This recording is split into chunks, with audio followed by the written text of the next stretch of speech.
This talk is sponsored by the Foundation for Economic Education. I'm very, very happy to see you all here tonight, and I can't believe that there are some really insane people to come out to something as crazy and kooky as Voice and Exit. But here we go.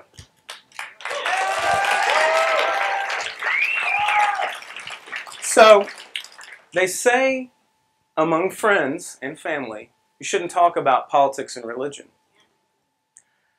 But we need to talk, because it seems politics has become something of a religion. And I think we can do better. And in fact, I think we can talk and think beyond politics. So why beyond politics? Well, as everyone in this room knows, politics is tribal. One tribe goes up against another tribe. We all sort of have this in-group, out-group psychology with our tribes, and we're not very nice to each other. Second problem with politics is domination. It's kind of like that, kind of like a game of tug-of-war. One tribe tries to dominate the other, and in the end, the winning tribe makes all the rules. Okay, but what about the losing tribes? And finally, the tribes that win get to make all the rules for everybody else, and they do it coercively. And coercion's not really that great. I don't want to be coerced. I don't think anyone in this room would like to be coerced. So what we want to do is celebrate the idea of passing from coercive means on the one hand, because as you know, there are two primary means of making social change. Coercive means on the one hand, to peaceful means on the other. So, I'm reminded of a great artistic master who had a great saying, and a fellow who's speaking here tonight, Michael Strong, used to sign his emails with it. And this master said, his name is Michelangelo, he said, criticize by creating. And if he didn't say this, I don't care. We're going to attribute it to him, and we're going to be happy about it because it's a really cool saying. Whoever came up with it and attributed it to Michelangelo, we want to celebrate this person. And I thank Michael Strong for giving me this saying because I think it really comes down to the core of what we're going to celebrate here tonight. The idea of criticism through creation, giving people opportunities to say, you know what, I want to do something different. I want to do something better. And instead of just running my mouth and criticizing you, I'm going to go out and I'm going to make it happen. So, criticism through creation. But criticism through creation is hard, especially with DOS.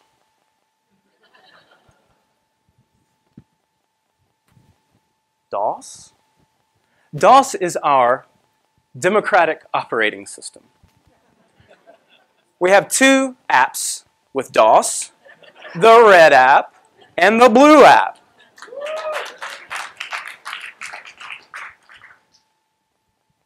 And I always think to myself, can't we do better than two apps?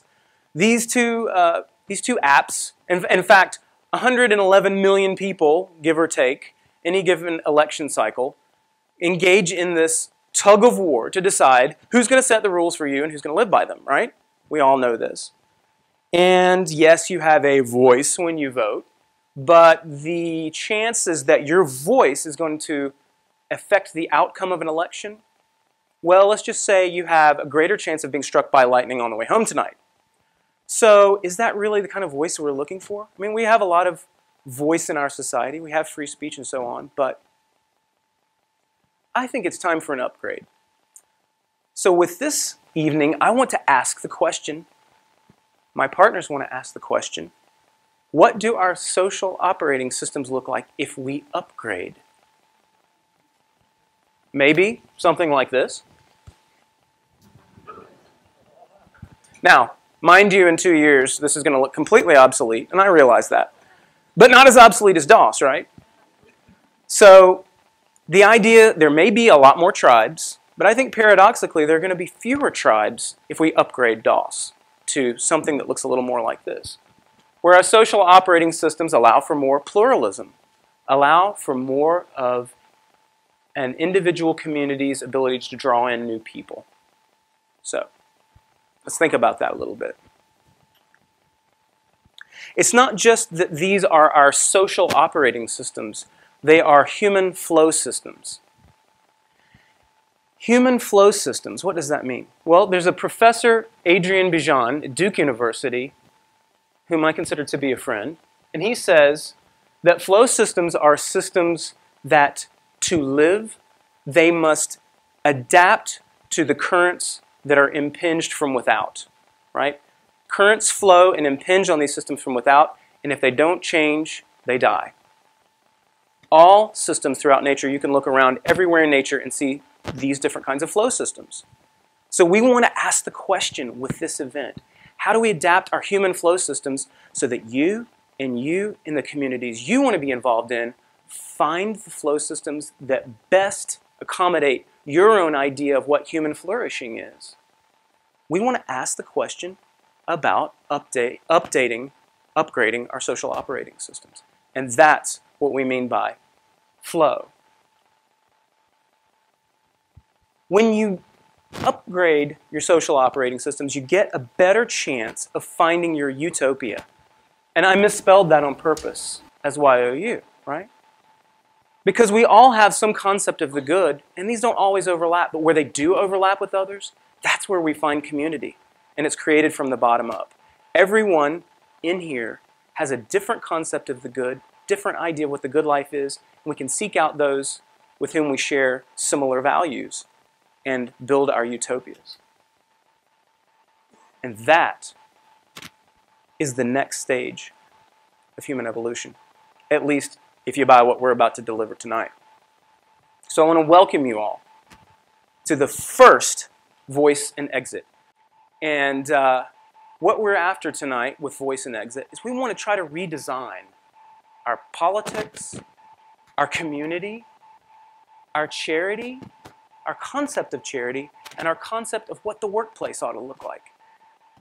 As far as we're concerned, these are all open questions.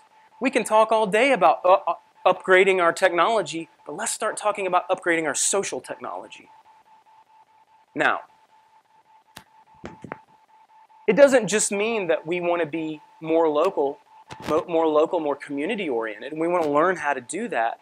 We also want to learn how to be more cosmopolitan. We want to learn how to be more cosmopolitan and more community-oriented at the same time. And we want to engage in a radical transformation where you and me can engage in co-creation of new plural communities. We can do it online. We can do it with our neighbors. It's a wonderful, beautiful vision. At least, if you're sitting in this room, something appealed to you about our promotion. So why call it Voice and Exit? Well, it's kind of deep, actually. A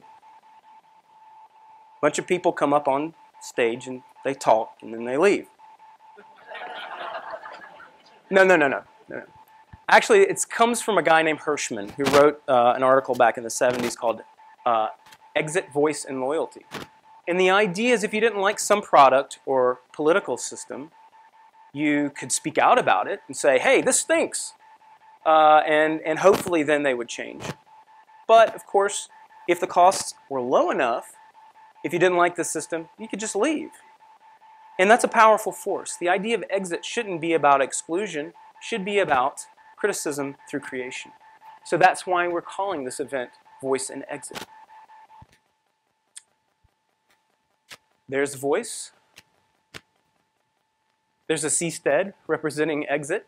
It's one of the kookier models. And let me tell you, not everybody's going to get it. Not everybody in this room is going to get it.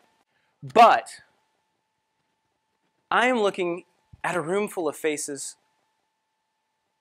for whom this resonated. A lot of you got this. That's why you're here. And I'm so happy about that. You, in some sense, get the big picture. You get the meta. You can see the meta. And to be able to see the meta is to be able to at least entertain some of the ideas we're going to present tonight. You don't have to agree with them all.